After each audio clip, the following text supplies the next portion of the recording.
Greetings, everyone. Happy Friday. Welcome to the week that was on Deadline Detroit. I'm your host, Craig Fahle. Another important week's worth of news to break down. And given the pace of news these days, there's no way we can get to the stuff that probably happened Monday or Tuesday because that's all forgotten by now because something stupid has happened in the interim. I have great guests today with me. My regular panelist, Nancy Derringer from Deadline Detroit. Hello, Nancy. Hey, calling in from Thailand here. There you go, Thailand. That's right. That's right. Yeah. And I'm going to Yosemite National Park pretty soon. Alan Lengel, of course, is the editor and co-founder of Deadline Detroit. Hello, sir. Hey, thanks. We also have attorney Todd Perkins returning to join us once again. Hello, sir. And we were supposed to have you last week, but you were tied up in Flint. Interesting stuff going on up there, the Supreme Court. Depositions. Depositions. Well, we're going through the civil case of that aspect of it. Right now, the criminal matter is hopefully for my client has been resolved and dismissed and will stay that way. But all day depositions last week, so it was a very busy week. Yeah, I can imagine. Well, and also joining us is WDIV anchor and host of Flashpoint, Devin Scillian. Devin, welcome. Thanks for joining us today. You bet, Craig. Good to be with you again. Well, it's nice to turn the tables on you. You get to answer the questions instead of ask them. Which I am not very good at. I'm not very good at having my own medicine served to me. I'll do my best to keep you out of trouble. How about that? So just a reminder, coming up at the end of this program, we will have our Schmuck of the Week nominees, and I've got a doozy this week. It comes from Lebanon County. We'll get to him a little bit later on. But we will start this week because there's a whole lot of stuff that is going on right now. And I thought we'd start with the thing that happened earlier in the week. The interview that Donald Trump did with Axios and HBO. Now, I watched this in its entirety over the course of the last few days. And first of all, I want to give props to the interviewer on that one who held the president he actually made him answer questions. Yeah, Jonathan Swan. He did a fantastic job on that one. And the president just sort of looked lost on this whole coronavirus question, which we're going to spend a lot of time talking about, obviously. But he pushed back on all of the falsehoods that he has been peddling out there, that this is under control, that everybody says that this is going to go away. And he said, who says that?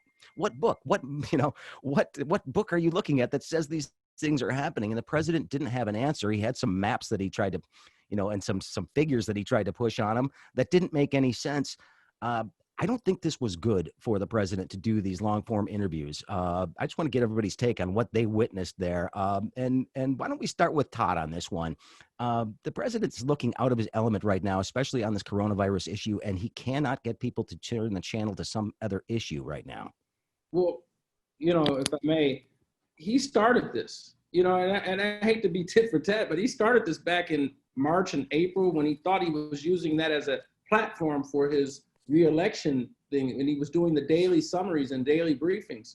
So, he really, just like I think he started a lot of things like race baiting and things like that he's done over the course of his career as president. And now he's at a point in time where you're at a crossroads. You either have to answer the question or fall on the axe or fall on the knife.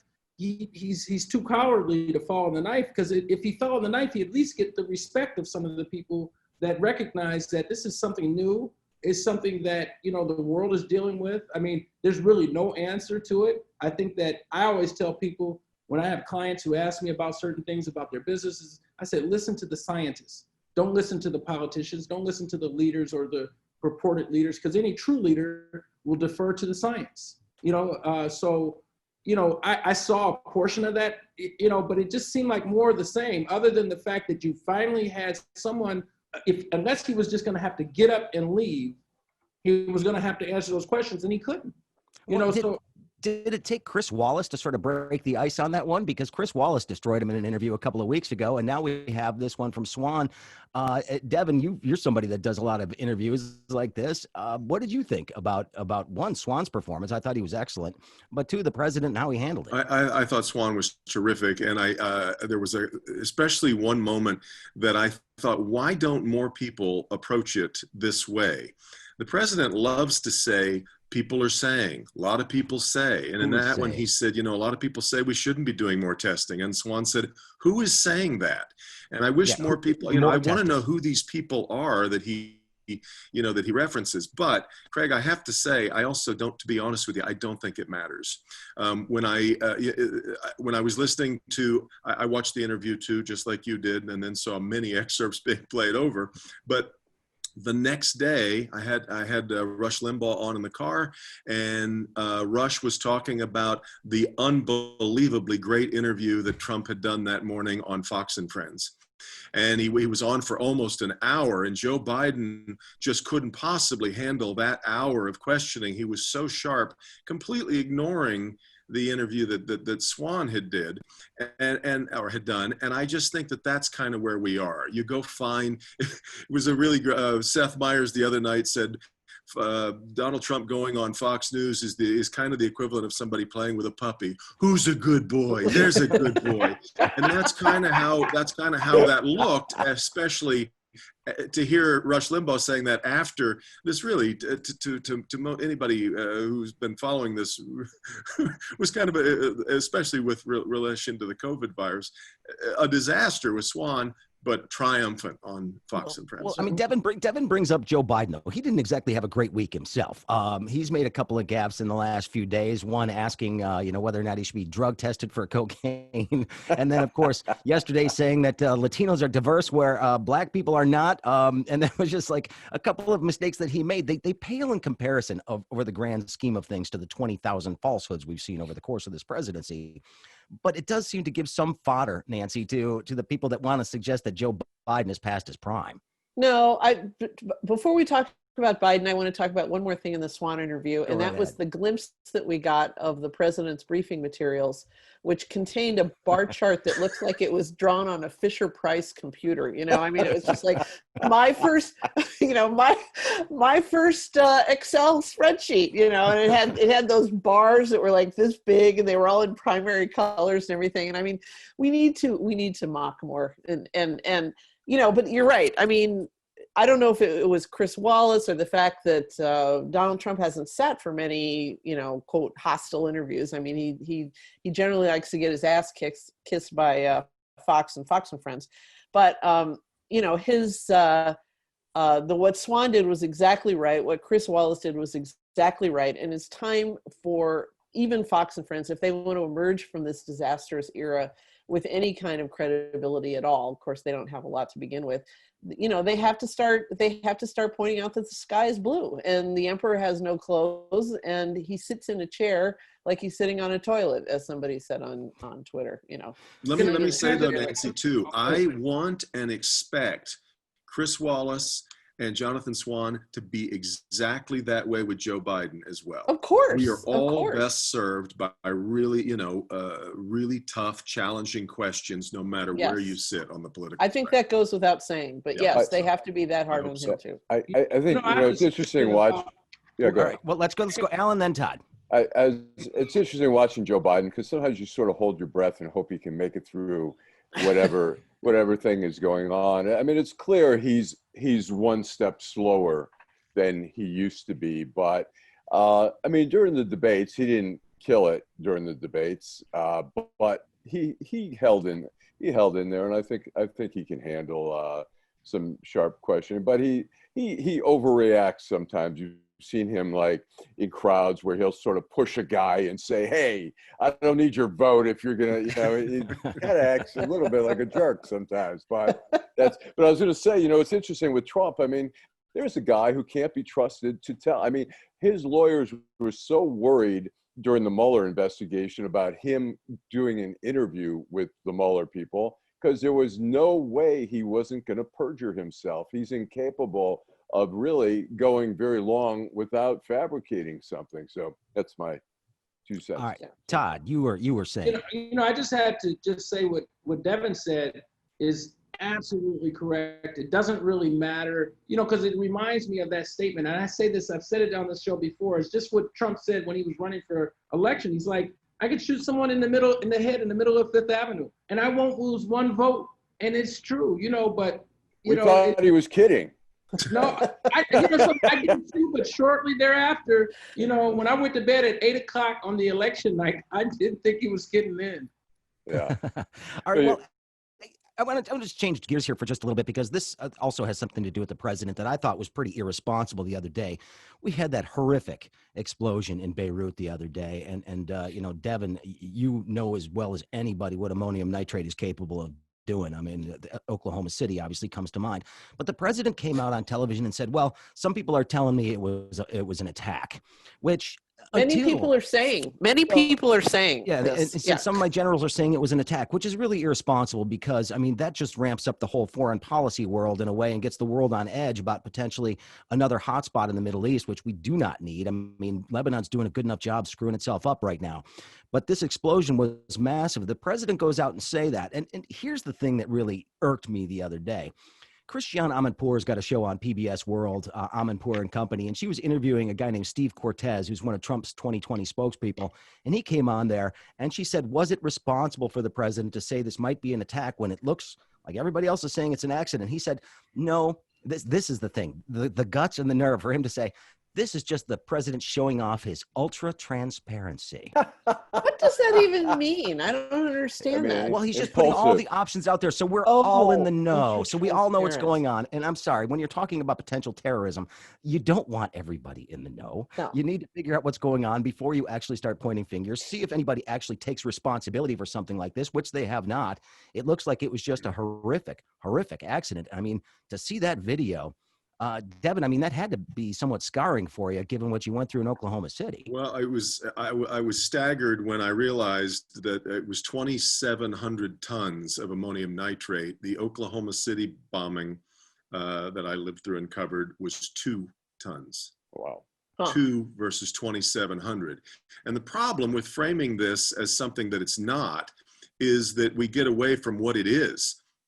And there is going to be some kind of reckoning to explain how in the world somebody was allowed to store 2,700 tons of explosive material in the port in a city like Beirut.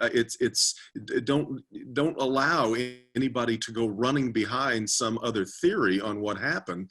There's really some reckoning that needs to happen here. The New York Times has done some pretty good reporting, and I think that the Washington Post has too, suggesting that this is essentially just more a failure of bureaucracy than anything else. I mean, this material was offloaded off of a leaking Russian freighter, or I don't think it was flagged Russian, but it was owned by a Russian company. They essentially abandoned it. There were various efforts to try to get rid of it somehow. All of these fell through because of one thing or another, and so it just sat there. I think they said, has it been there since 2013, something like that?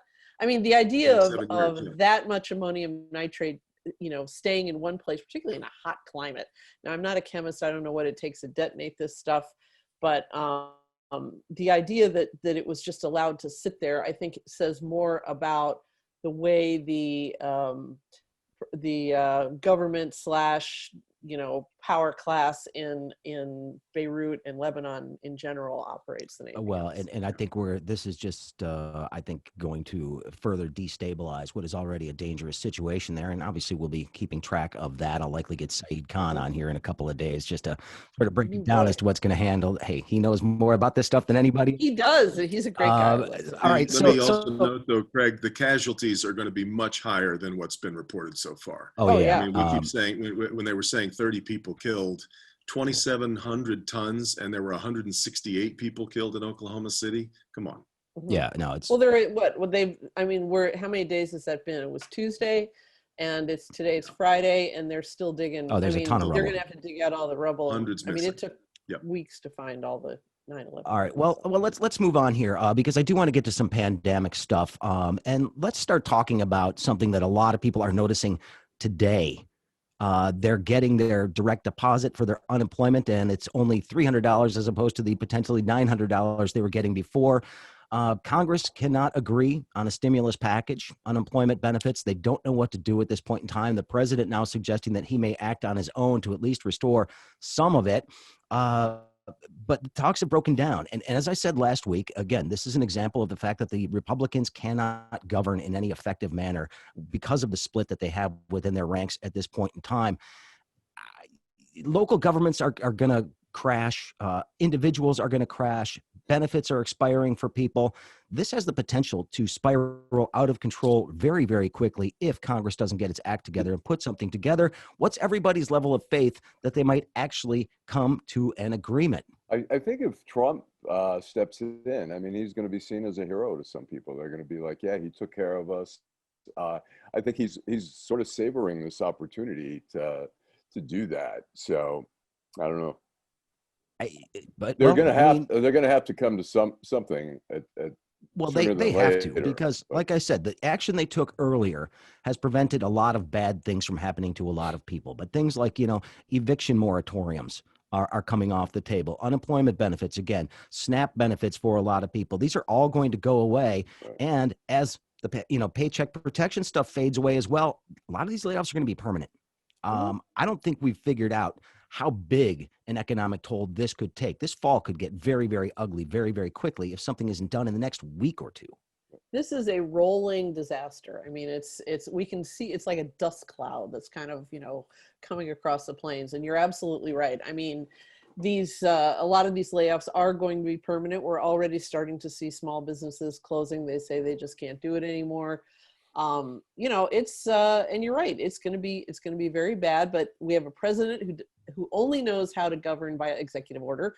We have a Senate that is like you said, divided within the Republican Party. And we have a House that they're in no mood to cooperate. Why would they want to cooperate with those people, who have screwed them over so many times? So it's going to be, you're right, Craig, it's going to be bad. Meanwhile, I just looked at my stock, our stock portfolio and our 401ks, the money that's supposed to take care of us. No, do it. It's up. It's unbelievable. I mean, yes, it's like every day I show my husband, it's like, well, we are much richer than we were yesterday.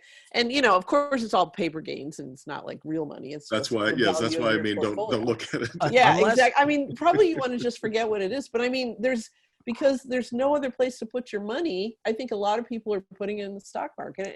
It's like, that is not buy hard asset.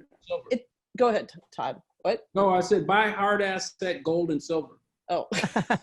Okay. So you're going to be advertising on the Nancy, Rush Limbaugh show pretty soon. It sounds like you are coming into the Trump camp. Yeah. But, actually, there's one of the ideas that I've seen floated out there, speaking of 401ks, is allow people to tap into these temporarily without penalty before they're 60 or 65 years old, when they could do it, so they can actually access some of the money they've earned, at least the stuff that, they've contributed themselves, not necessarily the match part from their company or whatever. But if they've got some that they have actually contributed themselves, let them take it out now on a temporary basis without penalty. Yes. I think that could be something that could help a lot of people right now, but I don't know if it's a good idea. That would take congressional action to change some of those rules. So I think, Craig, I think there is still some of this that the Republicans understand plays well politically for them. And that's this continuing, this idea that you can make more money on unemployment than you could in the job that you had that registers with a lot of, I don't even think you need to be a conservative voter to maybe find that's a troubling balance, or the way that approach to all of this. But isn't that an indictment though on what people are getting paid? What's so sorry? I said, isn't that an indictment on what people are actually getting paid? Of course it is. Of course, $800 a week. If $800 a week is, that's not a lot of money. I got a guy though who frequently emails me upset about the turn towards socialism in America, and I'm like, there's a lot of socialism going on right now that people I don't think would argue with. But his point is that he believes that what we're watching with those unemployment payments that are more than you were making at your old job is the camel getting the nose under the tent on a minimum universal income. So that's a narrative that actually, that registers with voters, especially those who are not seeing the hardships that many other people are going through. Sure. But go ahead. I'm sorry. Wasn't part of the reason that amount was goose $600 a week was to encourage people to stay home and not to go out and work off the books or try to get that second, third, or fourth job, and to make it possible to stay home while your kids were not in school. I mean, that's the huge thing, because the low wage earners, a lot of single parents out there who are going to work in these low income jobs, they can't afford to not be there to take care of their children. We keep forgetting we're thinking about reopening schools. I don't think we're ready to do that in any way, shape, or form. Hey, Todd, you had something that you wanted to say. But I, to that point of people saying that that we're becoming a socialist society, I think it's what you just said. It's an indictment on the fact that society has not kept up with, just people who are low wage earners. These aren't just low wage earners, they're working poor. You know what I'm saying? This is a situation in which these people who are making the wages that they have should be making more money, period. Mm-hmm. So, the reality is, and just like they talk about the immigrants and we get all into those other issues, and with that conversation can metastasize in so many different ways. But, you have immigrant workers who will take work that Americans don't want or won't take. So, this is, to say that, to use that argument that people are getting paid more, there's so many reasons why the money is where it's at, just like what Nancy said, and just like what you have said, is for other reasons. And, people want to specify and make a poignant statement as it relates to one aspect of it. It's unfair, it's disingenuous, and I think it's just downright mean. It is. All right. Well, we should probably move on because we are running out of time here. But there's a couple things I want to get to. Anybody interested in watching this court case unfold in New York against the National Rifle Association? This one looks like it could get pretty interesting here. Wayne LaPierre and his buddies basically living large on the money that's coming in.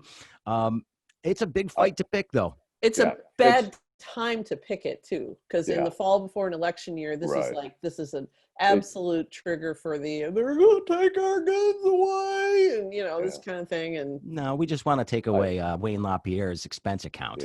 I think the NRA has, it's shameful how hard they've worked to make sure that guns get into the hands of wrong people. They have, and it's interesting. If you follow politics in Washington, the ATF director cannot get confirmed if the NRA opposes that person. And that's why for so many years we've had acting directors of ATF, because the NRA fears that the directors they're going to enforce the gun laws. They want people who are not going to enforce the gun laws. And it's really amazing the power of the NRA. So, most of this isn't going to actually take place until after the election, Todd. There's going to be legal arguments going back and forth. It seems like this is something that's going to take probably until February or March to even get rolling, I'm guessing.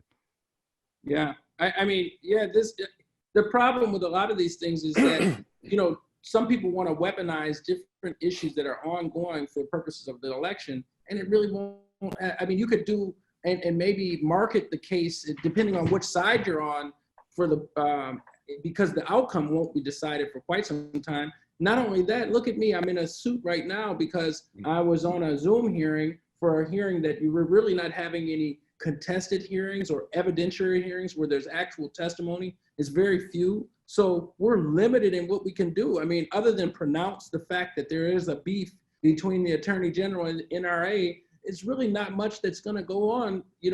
Maybe some pretrial matters and you could do some posturing that way. But again, it is it's going to be slow moving for quite some time for, just for the legal process in and of itself. It will be, but people are stupid and they're ignorant. And it's going to, when you say she wants to disband the NRA, what she wants to do is she essentially wants to say, you are not a nonprofit. You can no longer operate as a 501c3. People can't give you money and deduct it off their taxes, blah, blah, blah, right? So she wants to yank their nonprofit status, and they would presumably have to reincorporate as what? I don't know. But saying she wants to abolish the NRA, it hits that lizard brain in the average gun humper. And, we end up with, sorry for using, crude language here, but that's what so you could end up with it's like defund the police. It's an interesting, nuanced idea with an extremely simplistic slogan. Very true. Let's move on, shall we? Just because I thought that was an interesting bit of news that happened this week. We were all sort of teased on that one, that there was going to be a big announcement. Everybody thought it was going to be something about Trump, and it turned out to be about the NRA, which I think is kind of interesting. Mike Pence, just the other day, called out Chief Justice John Roberts, said he's been a disappointment to conservatives. Obviously, a lot of these rulings have been going on recently. It's not the first time a politician has criticized the Supreme Court. President Obama did famously in the State of the Union a few years back. But is it one of those things that are they untouchable? Are they immune to criticism, or should they be fair game? Devin, why don't you start on that one? The question is, I'm very, very disappointed at the way that the Supreme Court has become so politicized. You're right; it didn't just start this year; it's been going on for some time. You look back at the vote that almost unanimously Ruth Bader Ginsburg was approved for the court. Imagine anybody being approved, even 85 with 85 votes in the Senate right now. We can't even picture that moment. Merrick Garland, I think, would second my opinion on that wherever he is sitting right now. So I think what has changed there used to be this sort of reticence to sort of move in and speak politically about the Supreme Court. We used to talk about there was no such thing as a litmus test for the beliefs that a Supreme Court candidate would have. Nobody even acts like that's a thing anymore. The gloves are completely off of that. I'm despondent about it. If I was the president, and this will sound absurd to many people, but every time a liberal justice would leave, I would appoint a liberal to replace him. And when a conservative would leave, I would try to find another. I want votes decided 5-4 at the Supreme Court. First off, if it's more overwhelming than that, I'm not sure why it ever got to the Supreme Court to begin with. I want this tension between the thought, and Todd will have far better thoughts about this than I do, but I want there to be this appreciation and tension for the two ways that we look at the role that government plays in our lives, and rather than trying to stack a court one way or the other, which I find depressing. Well, Todd, what do you think about that? I mean, because we have seen efforts on the part of the Republicans to get as many judges appointed to the courts as they possibly can at this point in time. Obviously, when you're talking about local courts, it's done a little differently. That's through elections. But have you noticed a difference in terms of the way that the judiciary is dealing with their job? Absolutely. Absolutely. And, to that point, my schmuck of the week is going to come from going to go to the judiciary, but that's okay. The point. So it started with, in Michigan, it started with Engler. Engler stacked the courts, and then he got and created a momentum that allowed for the change of tort reform. It allowed, that was a legislative move, but then it allowed for courts and Supreme Court, a conservative Supreme Court in the state of Michigan, to change insurance rules and regulations throughout, and the processes on how we look at the laws for insurance. It was driven by Republicans back then. It's continued, and now it's on a national scale. I mean, it hasn't, and it's not just a Republican. It's also been like we say, Obama did it in his State of the Union speech. But again, the Republicans are doing it and actively doing it and not being ashamed about what they're doing. What they did with Obama and preventing him from getting someone who was middle of the road, he made a specific effort to choose someone who was not just a liberal, but again, someone who embraced both sides. And they filibustered that all the way until they got to. They didn't filibuster it. They just refused to hold a hearing. Yeah, I was just being dramatic about it. You know what I mean?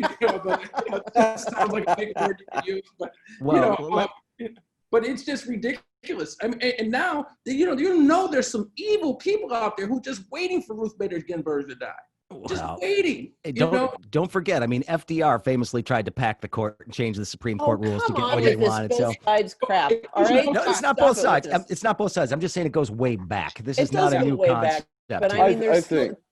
Go ahead. I was going to say the fact that Roberts, I mean, he's just being a moderate. I'm just calling the balls and strikes. Well, I mean, thankfully he's become a fairly moderate jurist there, and I think it's great that, and for Pence to criticize him is basically saying, hey, shame on you for trying to be a fair jurist here. He's saying that, as they say on Twitter these days, he's saying the quiet part out loud. You've been a very great disappointment to us. And thank God for the independence of the judiciary. Thank God these are life appointments. But Roberts is really thinking about his legacy at this point.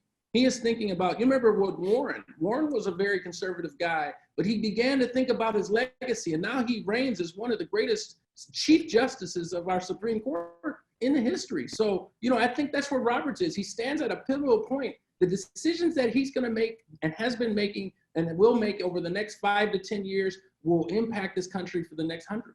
So he basically wants to be thought of along with Earl Warren and people. Don't fall for the trick or for the trap, Alan, of calling him a moderate. He is not a moderate. He is a very conservative jurist. He's only moderate in comparison to some of these lunatics and some of these ridiculous cases. He's moderate in that he doesn't contort himself to come up with a decision that he thinks that the people that brought him in would like. He doesn't contort himself that way. He actually looks at the law. I think he's shown himself to be a complicated thinker, and that's what I want my court populated by. Well, gee, can we have that in America anymore? Complicated thought? I'm not sure. It was one of my problems with Brett Kavanaugh was I just wasn't sure he was all that complicated a thinker. I am sure that he likes beer. I know that. I like beer. So, all right, hold on a second. We are running out of time here, and we definitely have to get to the schmuck of the week. I will go first since I already hinted at it. And as Nancy said, the quiet part is being said out loud. Well, that's happening in a lot of different facets of our society right now. The quiet part being said out loud. The Leland County Road Commissioner, this guy named Tom Eckerly, he was on a Zoom call for a committee meeting that they were doing, but they weren't officially live yet, but a couple of reporters were already on the line and they heard it. And he was talking about, these virtual meetings. He wasn't wearing a mask, and somebody asked him why he wasn't wearing a mask. And he said, well, this whole thing is because of them blanks down in Detroit, N-word inserted there. Now, people heard it. The reporters confirmed it. Interlochen Public Radio calls him up yesterday and asks him about it. The guy repeats the word 6 times and says he's not going to step down from the Leelanau County Road Commission for this one. The Leelanau County Road Commission is bending over backwards to say, hey, we're not all racist. We want to get rid of this guy. People are calling for him to resign, but he says he's not going to. This guy is an unabashed racist. And it's just going back to what Nancy says, the quiet part being said out loud all over the country these days. This guy needs to go. He is my schmuck of the week. Tom Eckerly from the Leelanau County Road Commission. And I was just up there. It's such a beautiful part of the state. I'd hate to think of him staining that place with that type of attitude. That's just my thought. All right, Alan Lengel, who's your schmuck? My schmuck, I'm going to do a collection of the police officers in Aurora, Colorado. Who, I mean, it is so insane. Okay, you have a report of a stolen car. You pull guns. Stolen motorcycle. I saw, and it ends up, they pull over this car and they draw guns on these kids. They cuff the kids. And you have to say, is there any way, if it was a white family, would they have reacted that way? Would they have pulled guns out? Would they have made them lay on the ground? These are children. Well, and weren't they looking for 2 black men? And there were 2 black women actually driving the vehicle with kids in the back seat. And they pulled them out, cuffed the little kids on the ground. Right. I mean, is there any question if it was a suburban white family? I mean, would they have drawn guns? Would they have put them on the ground? Would they have cuffed them? I mean, it's insane. My former colleague, Chastity Pratt, told me a story once about following her cousin in 2 cars back from northern Michigan once. And her cousin had an expired plate or something like that, a fairly minor thing. And, they ended up cuffing them, taking them in. And I think this is something that almost every Black person, if it hasn't happened to them themselves, it's going to happen to them, or it's happened to somebody very close to them. This insane police overreach and overreaction to, they were looking for a stolen motorcycle, so they pulled over an SUV with 2 men and SUV full of women, and threw them on the ground and cuffed them. This is simply something that does not happen to white people for the most part, and this is the reason that ACAB is being spray painted all over the country these days. Absolutely. All right, why don't we go with Devin? Do you have a nominee, sir? I'm going with a guy named Jason Copenhaver. To be honest with you, I don't know where most local newscasts like mine would be without Florida Man. And I don't want to make too much fun of this one because it's too serious to be too hilariously funny.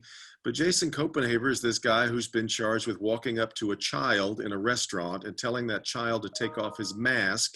And when the child wouldn't take it off, he spit in the kid's face and said that he had coronavirus.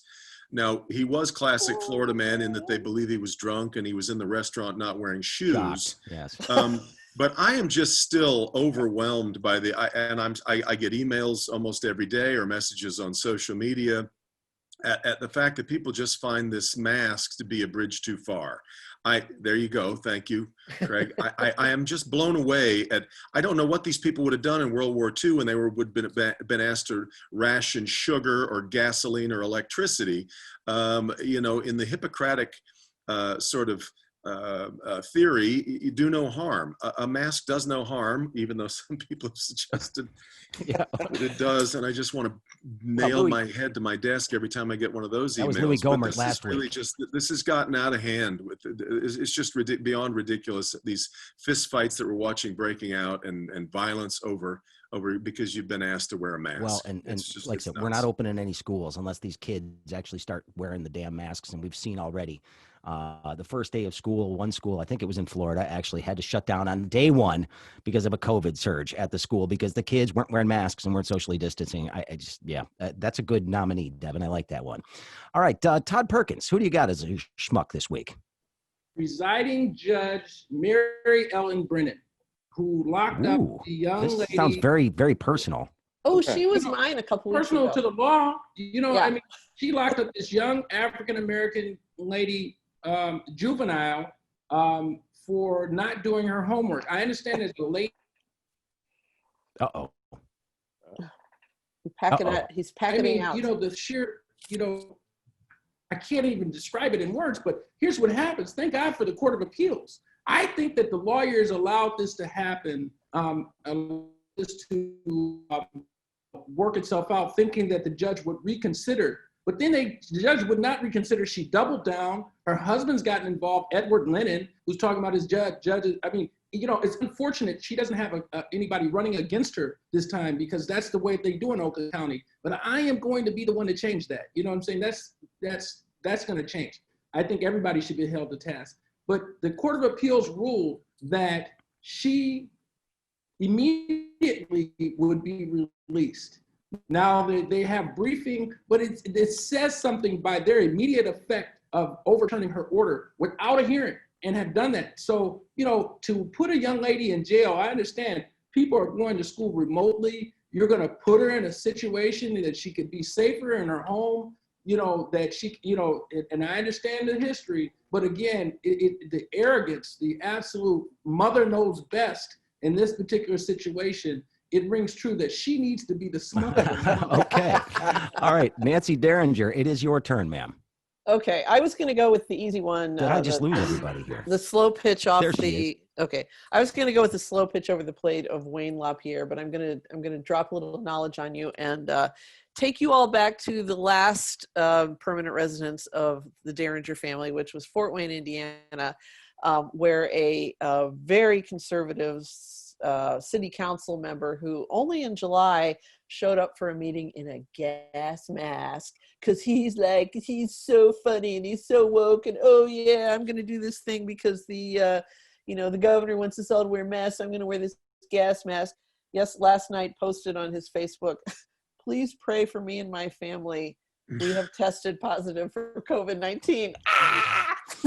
So anyway, there's actually an even better story that I don't even have close to enough time to get into. But if you look on Politico and look at the story that they ran about a week ago on how the culture war came to Fort Wayne, Indiana, you will read a really good story in which he plays it. Well, I'm thinking that we may have to have subcategories of Schmuck of the Week. So any mask or COVID-related ones might be named after Louis Gohmert from now on. Because remember, he blamed the mask on why he had COVID. Exactly. So, we have the Donald J. Trump, J stands for Genius, Schmuck of the Week award. We have a subcategory for COVID now, which will be the Louis Gohmert, sort of the minor leagues, I think is what we're going to do from now on. All right, well, we're going to have to wrap it up, everybody. And I certainly appreciate all of my guests today. Devin, Scillian, what do you got going on Flashpoint this week? Hopefully going to talk to, believe we're going to talk to Lisa McClain, who I think if there was a surprise in the primary, she kind of came out of nowhere. Paul Mitchell had endorsed her opponent, Shane Hernandez, and she came through and won. And of course, in winning the primary in that region, in that district, you're pretty much headed to Congress. Well, and interestingly enough, I mean, the commercials against her were pretty brutal. Could you believe those two people were in the same party, and those were the ads they were running against each other? Exactly. They were pretty interesting. All right. So thanks, Devin. I appreciate it very much. We'll be watching. Of course, that's Sunday morning at 10 o'clock on Channel 4. We always appreciate that. And of course, he's on every night anyway, doing the news. So you can see him all the time. Don't be. Todd Perkins, we appreciate your time, sir. We know you've got a busy schedule. We always appreciate you being with us. Well, thank you for having me. I appreciate it. Absolutely. Nancy Derringer, as always, we appreciate you being here and welcome back. Thank you. And Alan Lengel. Thank you. Thank you. Appreciate it very much. Thanks you. to Michael Lucido for engineering this broadcast today. We do appreciate that. Don't forget, if you missed part of this and you want to catch the rest of it, it will be available as a podcast later on today. And you will find the video at deadlinedetroit.com a little bit later on this afternoon. So it should be there today and you can watch it. Maybe Saturday.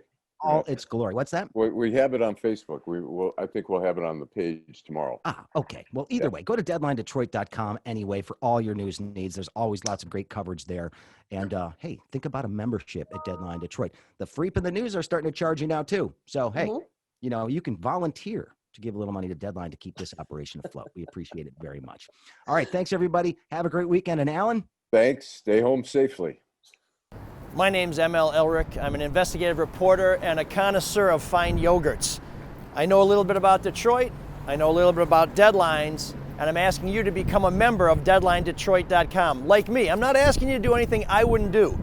I'm making a monthly donation. My wife is making a monthly donation. I know that seems redundant, but they need the money, and the money goes to a good place.